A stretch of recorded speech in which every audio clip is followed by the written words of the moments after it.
Before we go any further, this presentation is being recorded for training purposes.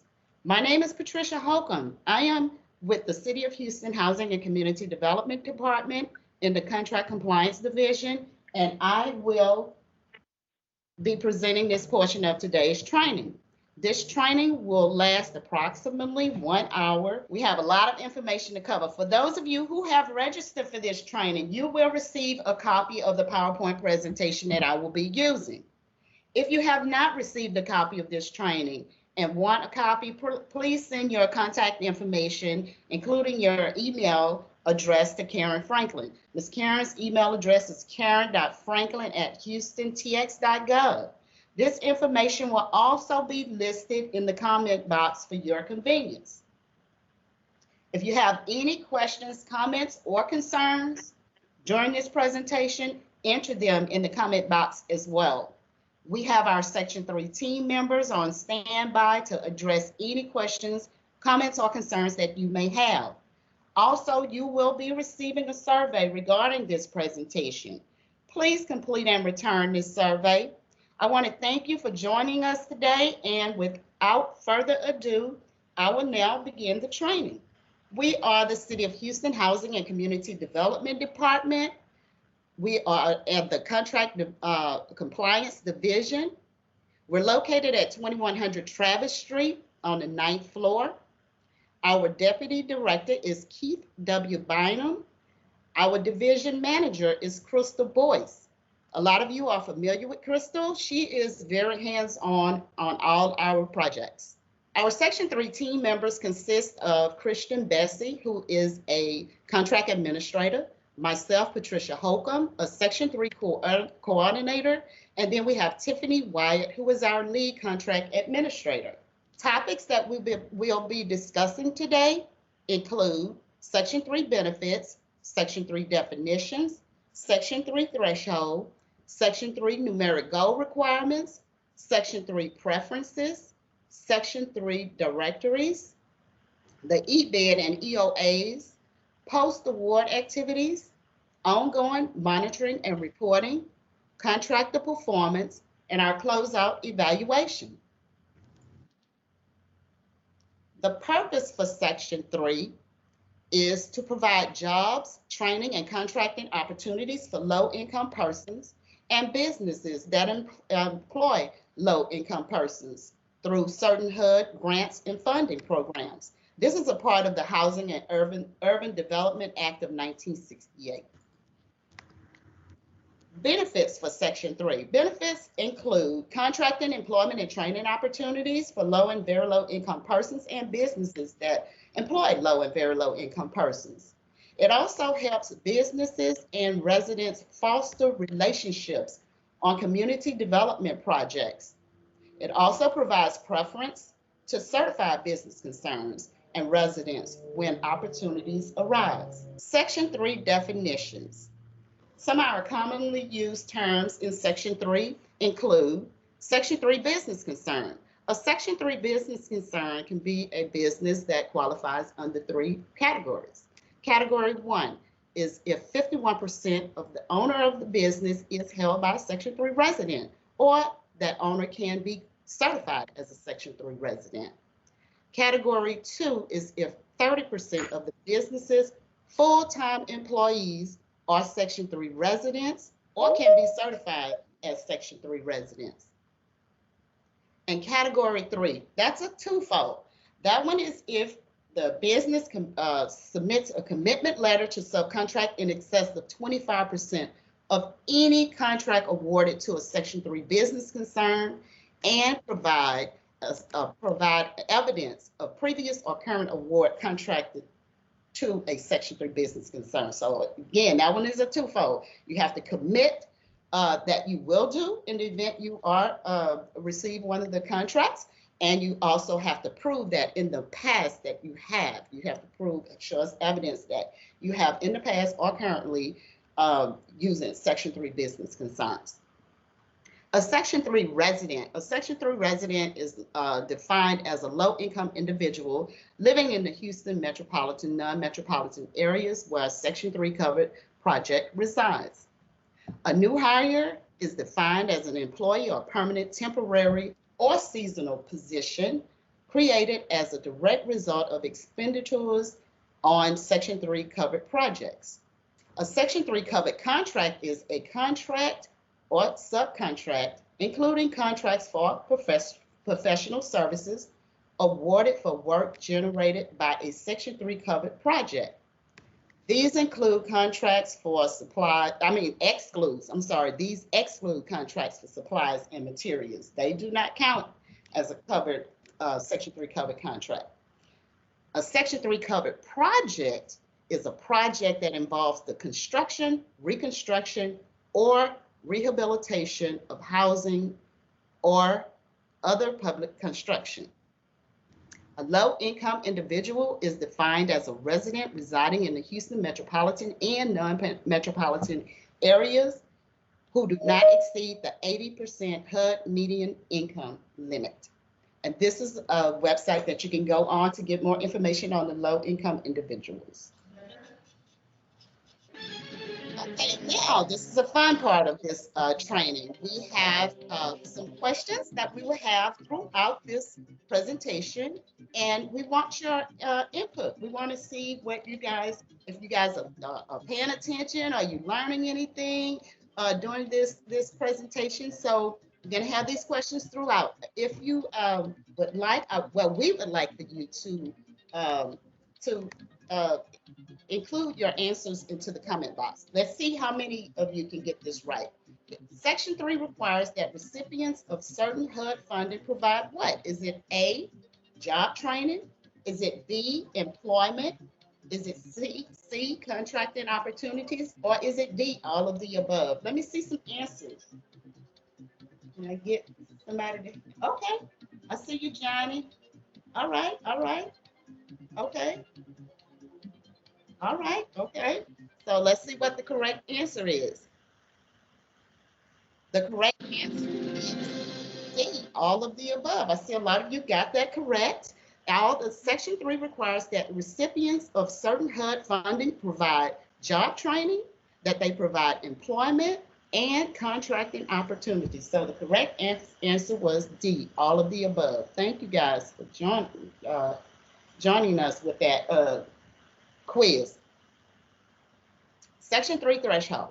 The Section 3 compliance applies to all contracts in excess of $100,000 for housing construction, rehabilitation, or public construction. Anything under $100,000 are not subject to Section 3 requirements, only $100,000 and above. Numeric goal requirements. Contracting goals include a 10% of the construction budget, and we also call this our hard cost budget, must be directed to our Section 3 business concern. 3% of the non-construction budget, also known as soft costs, must be directed to our Section 3 business concerns. Then we have an employment goal. That's 30% of all new employment opportunities must be directed to our Section 3 our Section 3 residents. Now, we are not asking you to go out and create any new positions on this employment goal. However, if any new positions arise, we expect for you to comply. Section 3 preferences. Priority consideration. Our first priority consideration is Section 3 residents residing in the service area or neighborhood in which the section covered project is located. The second priority is if participants in the HUD Youth Build programs in which the Section 3 covered assistance work is performed. The third priority consideration is where the Section 3 project is assisted under the Stuart B. McKinney Homeless Assistance Act. Homeless persons residing in the service area or neighborhood in which the Section 3 covered project is located shall be given the highest priority. The fourth priority is if other persons from the metropolitan area who meet the definition of a Section 3 resident. Section 3 directories. We have two directories, a business directory, business concerns directory, as well as a Section 3 resident directory. To receive credit towards numeric goal requirements, businesses and residents must be certified through the City of Houston Housing and Community Development Department. I know there are a lot of certifications out there. However, in order to get credit towards the numeric goals for this project, for this program, you would have to be certified through the City of Houston Housing and Community Development Department. We do not recognize any other certifications.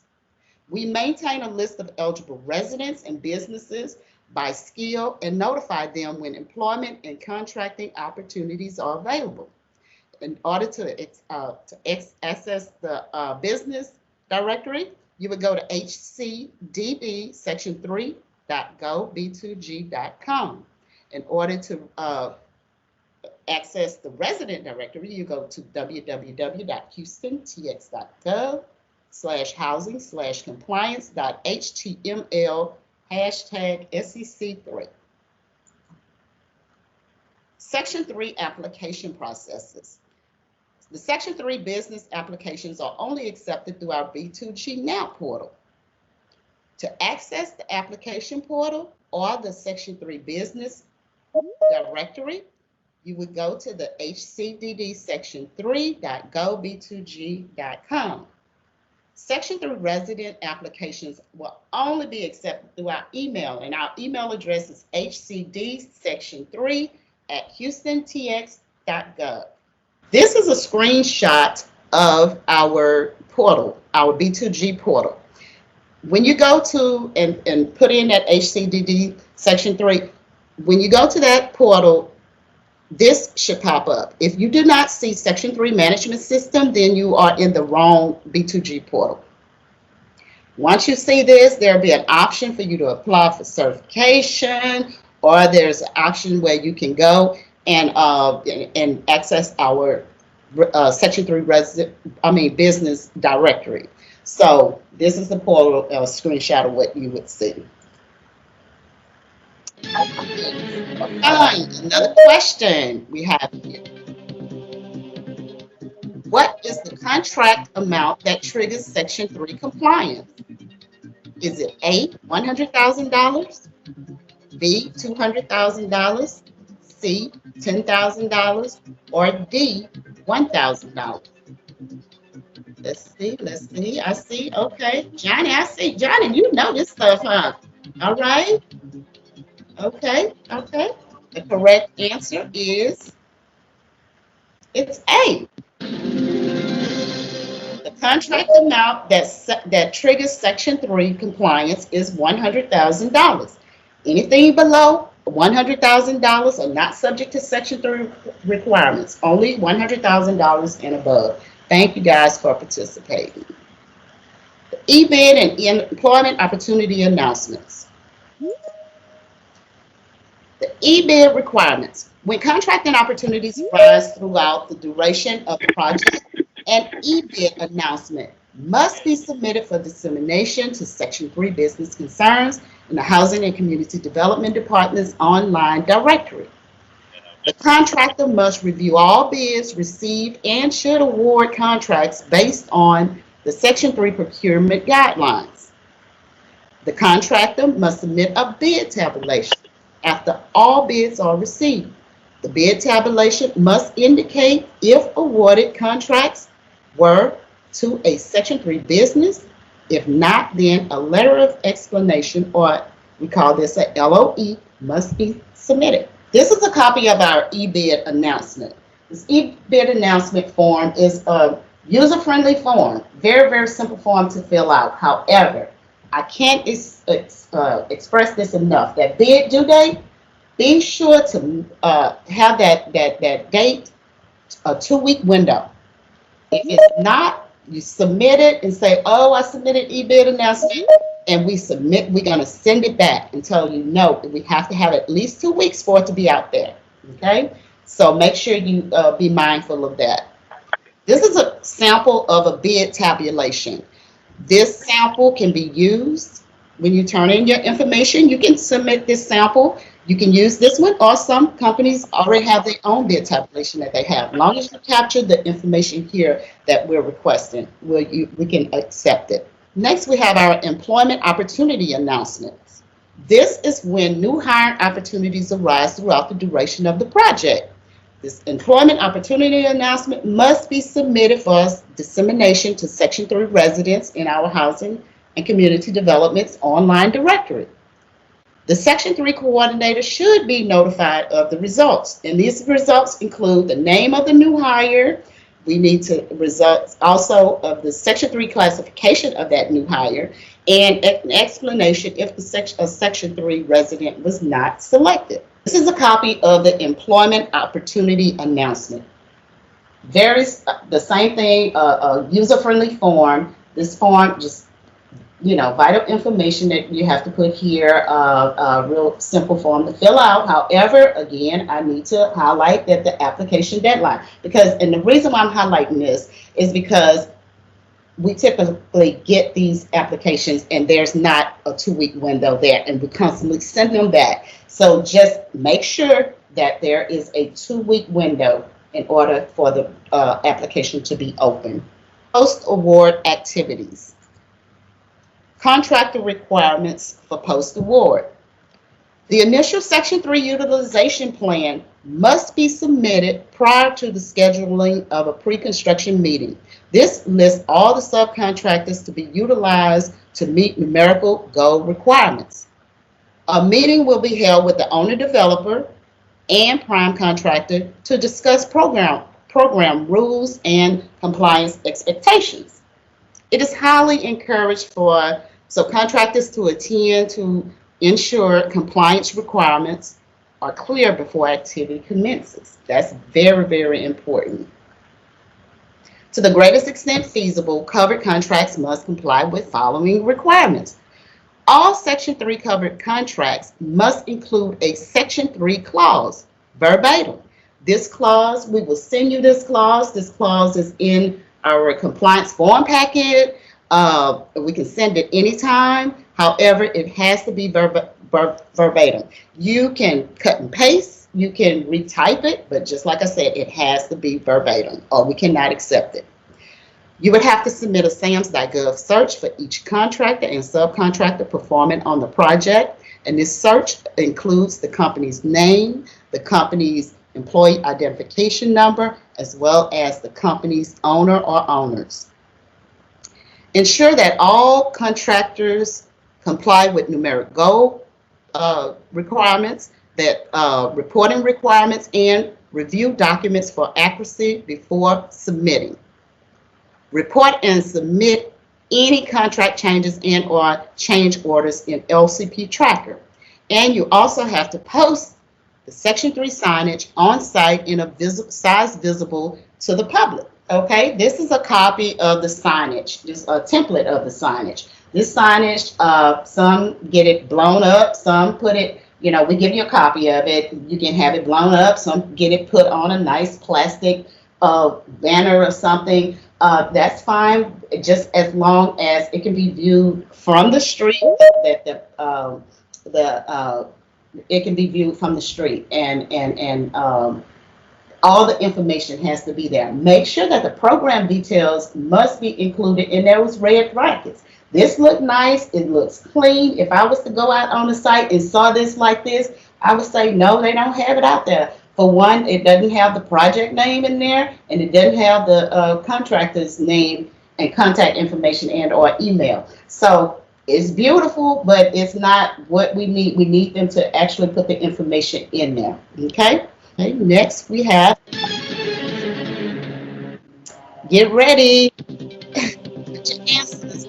What is the Section 3 non-construction numeric goal percentage? Is it A, 10%? Is it B, 30%? Is it D, 3%? Or is it, C, 3%, or D, none of the above? Now, this is the non-construction, so that means that's that soft part. So let me see some answers. I don't see anybody answer. Okay, I see some answers. I see. Okay. All right. The correct answer is C. Construction numeric goal percentage is 3%. 3%. Thank you guys for participating. The compliance form packets for contracts greater than $100,000. The following compliance forms must be submitted by the general contractor and subcontractors with contracts greater than $100,000 no later than 5 business days from the contract award and or execution of the contract agreement unless otherwise specified. Okay? These are the forms. We would need a request for contractor or subcontractor clearance. This is a form that verifies that the contractor is eligible to perform on federally funded projects. The next form is the SAM's results. This must ensure that the contractor or the subcontractors are on the excluded parties list. www.sam.gov is how you access and complete those searches. And just like I said, you have to search the company's name, the owner's names, and the company's employee identification number. You have to provide a compliance cover page. This form captures vital contractor information. You would have to provide a start of work notice. This form must be submitted when work commences. A contractor's Section 3 compliance certification form must be submitted by the contractor or subcontractor acknowledging to abide by the Section 3 regulations. And that Section 3 clause that I said has to be verbatim is included in this form as well. A permanent employee list has to be submitted. This is a list of all employees that were employed prior to the start of work, regardless if they're working on a particular project or not. Submit this form once unless a change occurs. More forms. The first source hiring agreement. This is an agreement, a form that's to adhere to Section 3 policies when hiring individuals. The Section 3 monthly utilization plan. This is a form that I cannot stop talking about. This form lists the subcontractors utilized monthly and or when changes occur on a project. Again, this is a monthly utilization plan form, and this form is monthly. Most of the forms that I've mentioned, there are one-time only forms, but this form is monthly. This form is very important. One of the things we send these forms back all the time or don't accept them is because a lot of times the information at the top, make sure all information at the top of the form, all the fields are filled out correctly. Make sure the contractor's name is correct. Make sure the project name is correct. Make sure the contract amount is correct. Make sure the reporting month is correct. We will send this form back, but make sure you submit that form monthly and make sure it's, all the fields are completed and correct. Then we have a monthly activity report. This is another monthly form. This form captures hours worked by both the Section 3 and non-Section 3 employees for the length of the project. This form must be submitted monthly unless an internal capacity is claimed. The next form is a work analysis form. This form indicates the need or no need for new hires. This is a forecast form. The next form is an internal capacity affidavit. Only submit this form if the subcontractor does not have a need for lower tier subs or new hires for the duration of the project. An affidavit should be submitted once, and thereafter a monthly verification form is required. Should status change, subcontractor is responsible for informing the general contractor who informs us, the City of Houston Housing and Community Development Department, about the change. Now, the monthly forms is the utilization plan and a monthly report of activity report or a monthly verification of internal capacity form.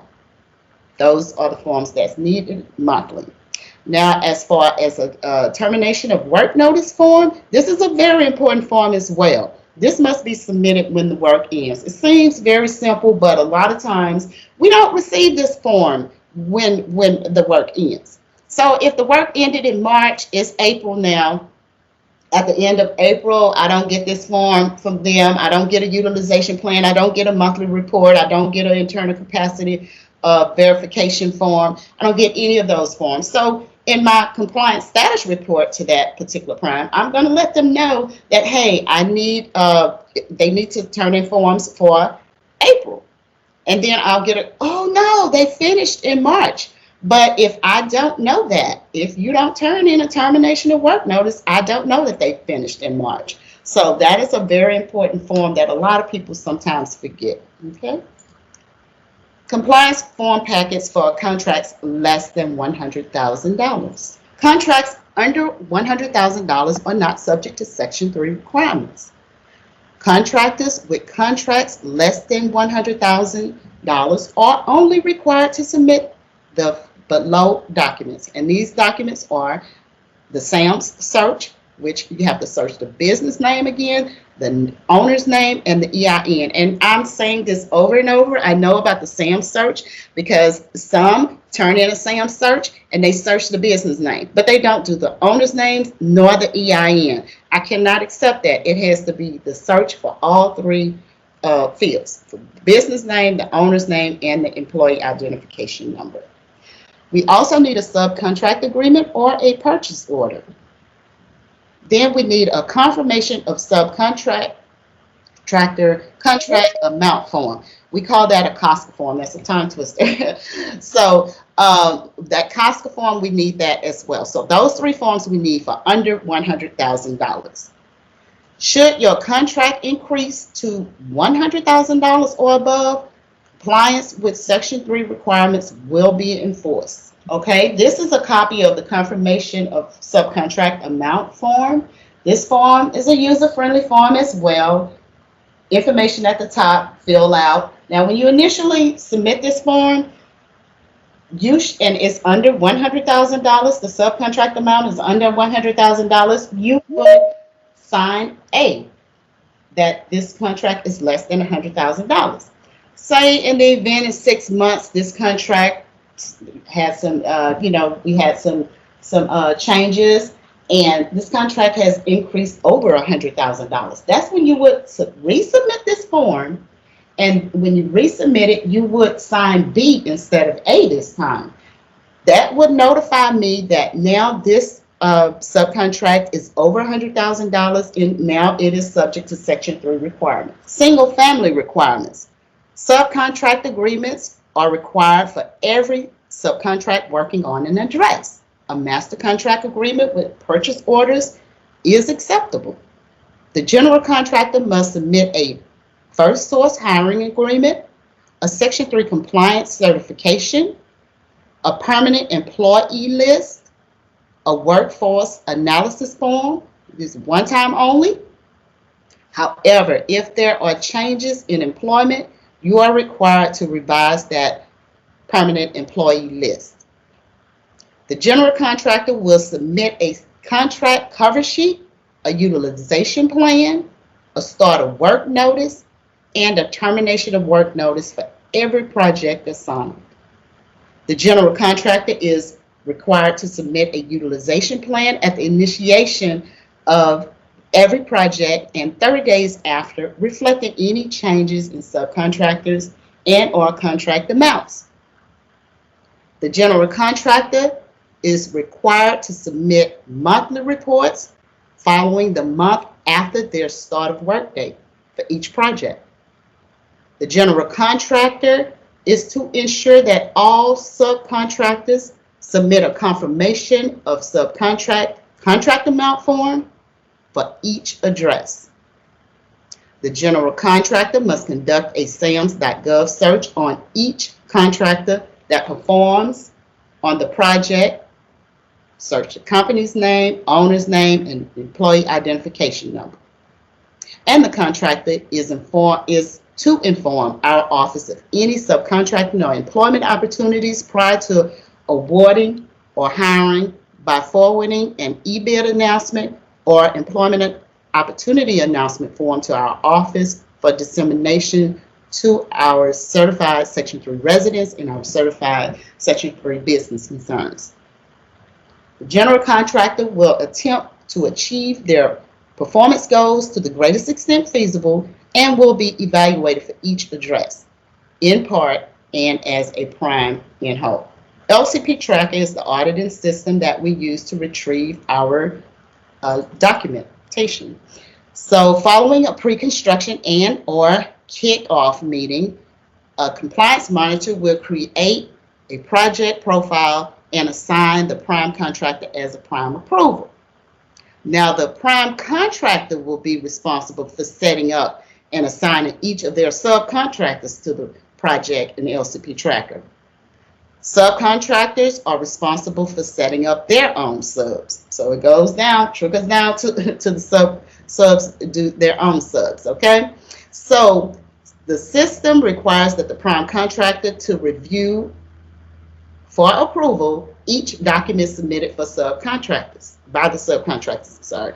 So that means if I receive documents and they're incorrect, that means you have approved them, so that means you have seen these. So that means we need to have some type of meeting to get an understanding on, hey, you know, and I think people turn things in because they just don't know. So yeah, when we see that, that means you know, if it's coming from the sub and then it's going to the prime and I'm still getting it is incorrect, filled out incorrectly, that means we have to have a meeting, okay? Critical information such as compliance contact and company information is required to set up a contract assignment. This information must be included in the compliance cover sheet. Each contractor must be assigned to a project before Section 3 documents are submitted because they have to be in the correct document type and with the correct subcontractor file. So it has to be set up before they start submitting their documents.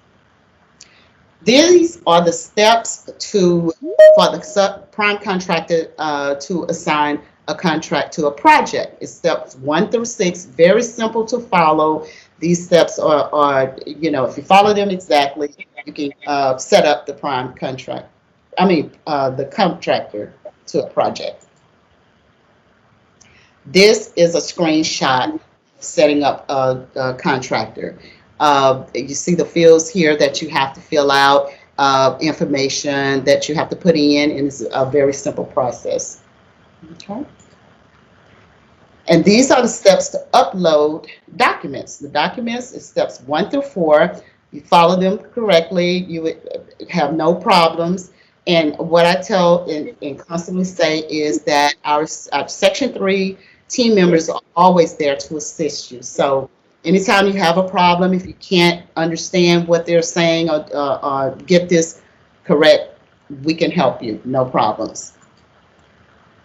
And this is a screenshot of that contract setup, to upload the documents. These are screenshots.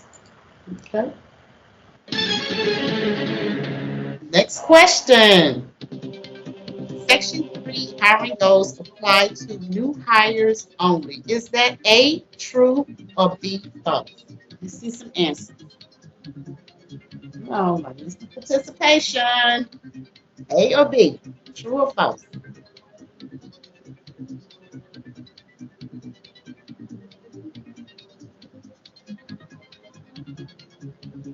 Okay, I see y'all.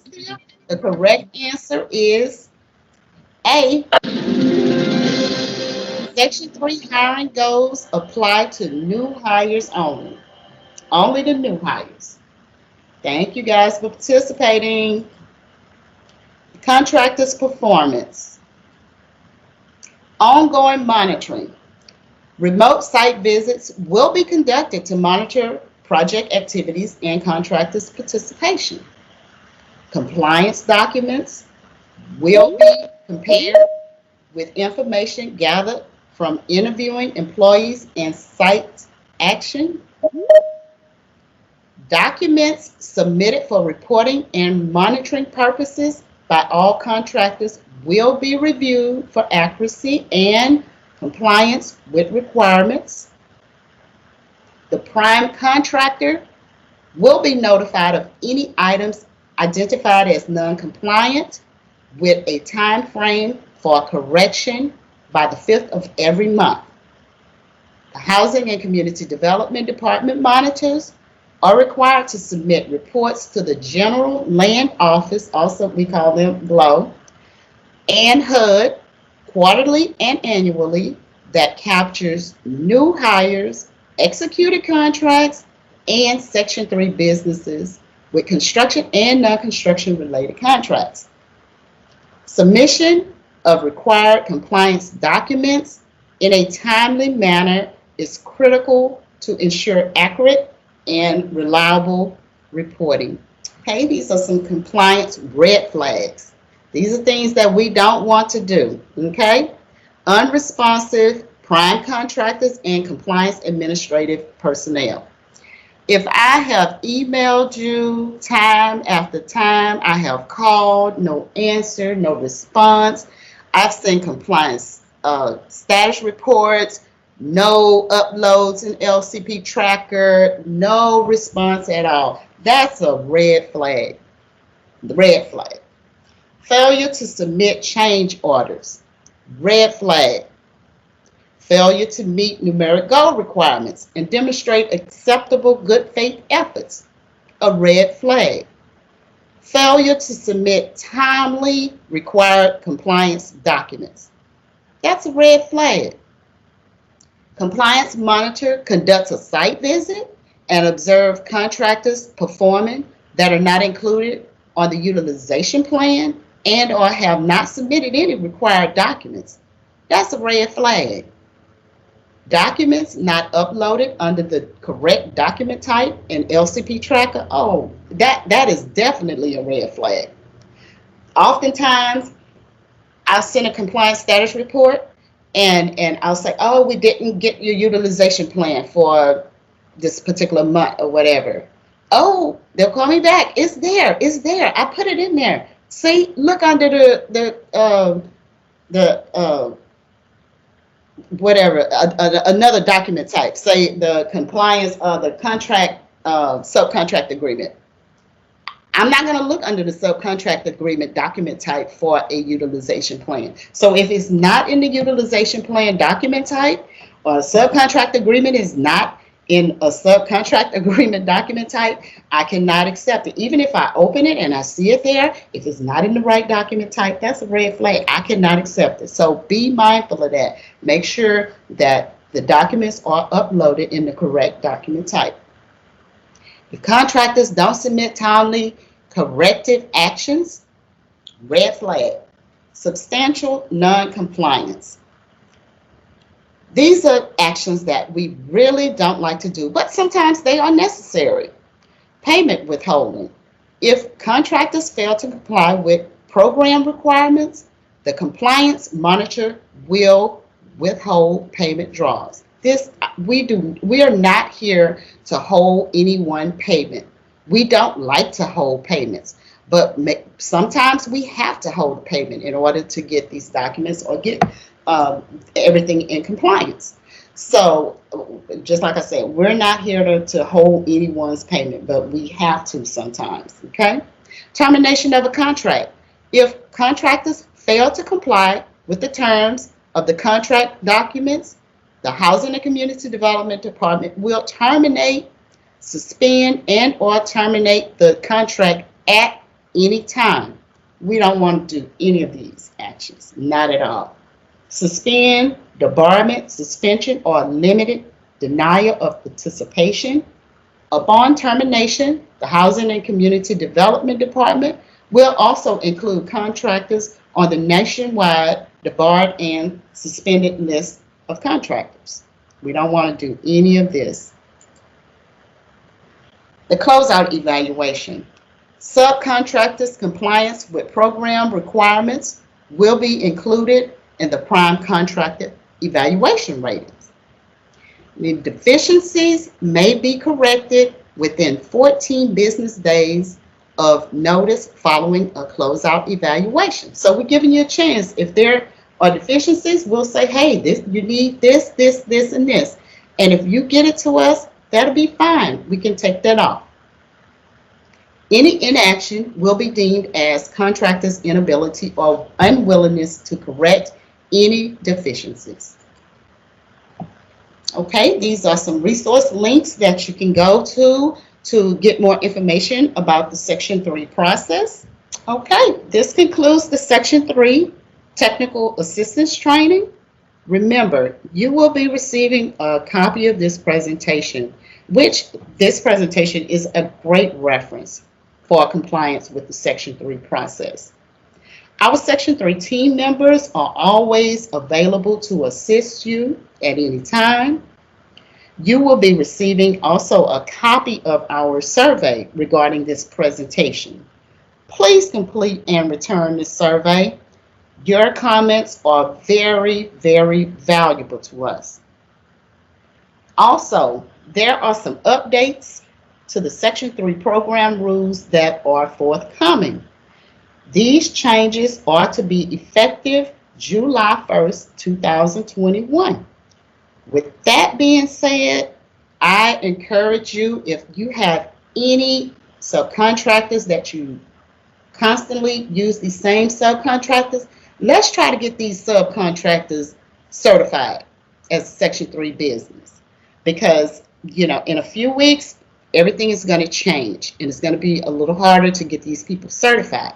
So you will be notified in a few weeks of these updates. We're still receiving the updates right now. So remember that the key to compliance is communication.